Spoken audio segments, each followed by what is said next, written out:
In this tutorial, I will be showing you how to use the pop-up location for social sharing in Monarch. The pop-up is a modal window that pops up in a lightbox fashion and invites your users to share your post or page based on your own customizable triggers, so you can choose how that pop-up is triggered. As an example, I have a post here in which the pop-up is enabled and the trigger is set to bottom of the post. This means that after your user is finished reading your post, they'll get greeted by the pop-up window. So here's an example. I'm reading the post, I get to the bottom, and boom, it asks me to share. Now, to enable that pop-up, you're going to want to go to Tools, Monarch Settings, and the first page you're going to see here is your Locations page. This is where you can choose which locations you want to enable, so I'm going to enable the pop-up location. See the green check mark says it's enabled. And then you're going to want to go over to the pop-up tab, and this is where you can configure all the different settings for the pop-up.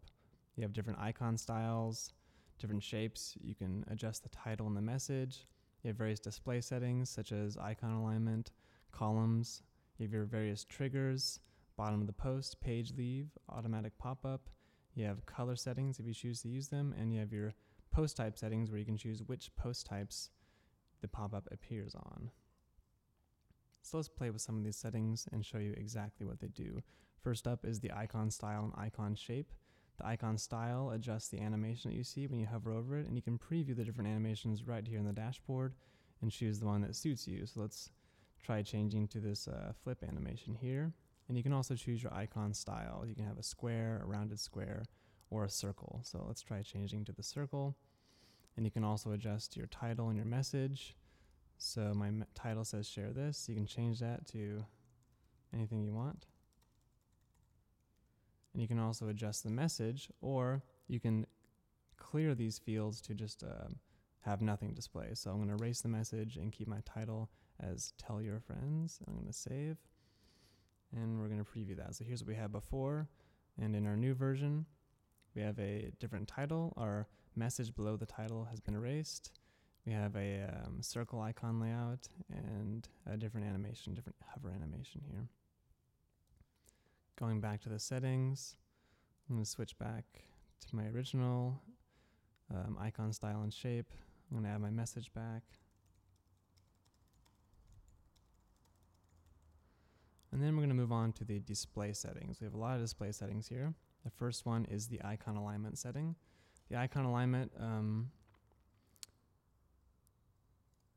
can be set to either center or left. So by default, we have left. This is what we had before. The icon is on the left of the text. Now, if you change that to center, then the icon is going to be centered within the column above the network title. So here we go. This makes the button a bit bigger. So if you have a smaller amount of networks enabled, you might want to use the centered layout. And if you have a lot of networks enabled, you might want to use the left aligned layout. It's really up to you. You can also adjust your columns.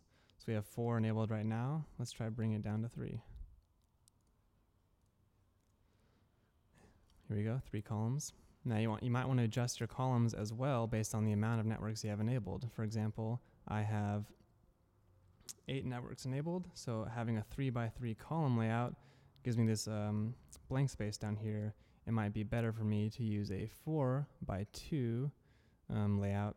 That way I have an even amount, but really it's all up to you. You can play with these settings and choose the best option for your website. You can also change the intro animation, so it can be slide up or slide down depending on how you want that pop-up to appear. So let's change it to slide up. There we go, slides up. Next up are the different triggers. So here's where you can really customize how your pop-up works on your site, which is particularly important when you're using pop-up and other locations such as the fly-in.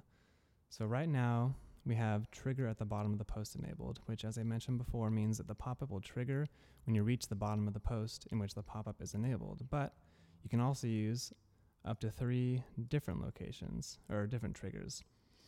We have enable automatic pop-up. What that does is it's going to trigger that pop-up no matter what automatically based on a timing delay. So if someone hits the page and you have automatic pop-up enabled, that pop-up is going to pop up based on a delay that you choose. So it's at the 10 seconds here. This means if I had this enabled, the pop-up would pop up automatically after 10 seconds no matter what. This is good if you want to be really aggressive and make sure everyone sees that pop-up. Then this is a great setting. If you want to be a little bit less aggressive, like I said, the trigger at the bottom of the post is a great option. This only gets triggered for people who are engaged on your page and who have reached the bottom of the post. The third option is trigger on page leave, which is also a great option, I think, because this targets people who are potentially escaping your site and not engaging. So if they're about to leave, you might want to ask them, hey, if you're about to leave, one last ditch effort, why don't I ask them to share my page? So that's a great option as well. Let's test out that one. Let's test out this trigger on page leave. So I've disabled the automatic page pop-up, and I've disabled the trigger at bottom of post, and I've enabled the trigger on page leave trigger. Okay, I'm going to save that and test it out. So now I'm refreshed, and if I scroll to the bottom of the page, you notice pop-up doesn't display. It's because I've disabled that bottom of the post trigger, and I've enabled the post leave trigger. So let's pretend I'm a user. Here's my mouse. I'm about to leave. I'm going to the back button, and there we go. The pop-up pops up. Hey, tell your friends about your our page. So that is the page leave trigger. Now, let me show you the last one, the automatic pop-up trigger. So here I'm going to enable automatic pop-up, and I'm going to choose a delay of 5 seconds, just so we're not waiting too long to see it pop up. Going to go over to the page, refresh, and wait a few seconds here for that pop-up to display. There we go. There's our automatic pop-up. Now, you can actually enable all of these triggers at once if you want, and it will only display that pop-up once. So it's actually not as overwhelming as you might think. You can have the automatic pop-up and the bottom of the post and the page leave. A good combination, I think, would be to use the on-page leave and the bottom of the post, so that if someone is bouncing from your page, you get them, and if someone's engaged, you get them as well. So those are the different trigger settings. Next up is the display once per session setting. This is another thing that can help make the pop-ups not so overwhelming if you're worried about scaring away your users with all these different pop-ups. So the display once per session will make sure that pop-up only displays once. By default, the pop-up will display once per page view. So that means they land on one post and they read to the bottom, it'll ask them to share, then they leave that post, they start reading a different one of your posts, they scroll down to the bottom, and they get greeted with another pop-up, which does make sense because they're reading a new page. They might want to share multiple pages on your site. I'm not sure, but if you're worried about scaring away your visitors and having way too many pop-ups, you might want to enable this display once per session, which means they will only ever see one pop-up ever, based on how long you want that cookie to stay active. So you can choose the session duration here. So let's say I want the pop-up to display once per week, and that's it. I want every time someone comes to my site and they get to the bottom of my post and I have the bottom of the post trigger enabled, they see the pop-up, they share a post, and then they come back the next day, they read a post, they don't see the pop-up, because I feel like maybe pop-ups every day is too overwhelming for my users. But it's really up to you. So you can play with this session duration and choose a value that makes sense for you and your visitors and the results that you're seeing based on the various triggers. Okay, that was a lot of information. Hope you understood all that. Next up is the display share counts, display total share options. This is quite simple. If you enable display share counts, you're going to get a number next to your icon that says how many times your page has been shared. So let me enable that. I'm going to display share counts. Now when you click display share counts, you're going to get a minimum display count option. This means that in order for those share counts to be displayed, they have to be at least the number you select here. This is useful if you are worried about your social proof working against you, which is to say if someone visits a post and they say, oh, here's this post, and it has no shares, you see a bunch of zeros there or ones, they might think, oh, this post might not be that good. No one's sharing it. What's wrong? Of course, that might not be true at all. Maybe you have a new blog and you just don't have that many visitors and no one's sharing it because you're still working on building that traffic. Well, in that case, if you're worried about that, you might want to make this minimum display count a bit bigger. change it to 30, and no matter what, you're never going to get a display count lower than 30. So if you have a new post and it's been shared 30 times on Facebook, but only once on Google Plus and once on Pinterest, the only counts you're going to see is that 30 under Facebook. The rest are going to remain blank, which probably is a bit better than having it say 0. Now I'm going to change it back to 0 because I'm working on a test installation here. I actually don't have very many shares because it's on localhost. So here we go. We have that display count. It's set to 0.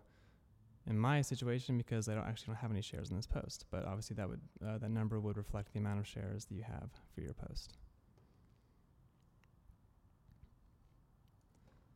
Okay, display network names. You can also choose to display the network names.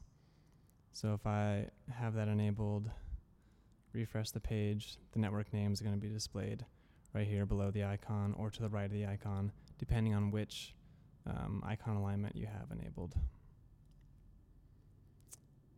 Next up is display total shares. If you have display total shares enabled, then it's going to tally up all the shares you have on your page and display a total on top of all the different icons. You can also choose the color of the counts if you want it to be light or dark. So if your website has a dark background, for example, you need that text to be light, you can change that. Or if you've customized the pop-up background color to be dark, you might want to change your count color to be light. So I'm going to enable that, and like I said before, in my case, I actually don't have any shares, so it's just going to say 0 here, but obviously it would be a different number if I actually had shares. So there you go. Next up is the remove icon spacing. So as you can see here, we have all this spacing between all of our different buttons. Sometimes it's a pretty cool effect to remove that. For example, if I change my columns back to 4, and then I remove this spacing, and I save, you're going to get a full block effect like this, which is pretty cool when you have centered alignment enabled especially. So if you want to remove that spacing, kind of make one big sharing chunk here, you can enable that option. Finally, we have the hide on mobile devices. So if you think that the pop-up is a bit too impeding to your visitor's experience on mobile, you might want to disable the pop-up on mobile. It's up to you. Finally, we have our color settings. Now, by default, the colors will be set to the network colors that they represent. But if you like to change this and customize the colors, you can do so. You can just choose custom colors, and you can adjust the background color, the hover color, and the icon color. So let me just change one of these as an example. I'm going to change the background color to red and save, refresh. There we go, they've all changed to red. Okay, the last option is the post type settings. This is where you choose where you want your pop-up to display. By default, WordPress has 2 different post types, post and page. But if you have a plugin or a theme that's registering new post types, those will also appear here. For example, right now we're using Divi, and Divi has a custom post type called project that we use for our portfolio module. So the project post type has been registered here, and you can choose where you want that post or that pop-up to appear. So a lot of people might only want the pop-up to appear on posts because that's where their blog is, and that's where most of the sharing activity occurs. Whereas their pages, like their home page and their about page, the idea of social sharing on those parts of your websites might not make so much sense, but it's really up to you. And if you have a plugin, let's say WooCommerce installed, and WooCommerce is using the product post type, that would also display here, and you could choose to display the pop-up on your products. So just an example, I'm going to disable the post type here and go back to our post and refresh. As you can see, no pop-up is displaying because we have that disabled. But if I enable the page one, so now I have posts disabled and pages enabled, I go over to our page, test that out, our pop-up appears. So you can decide where you want that pop-up to appear based on the various post types that your website might have. And that's a basic overview of the Monarch pop-up.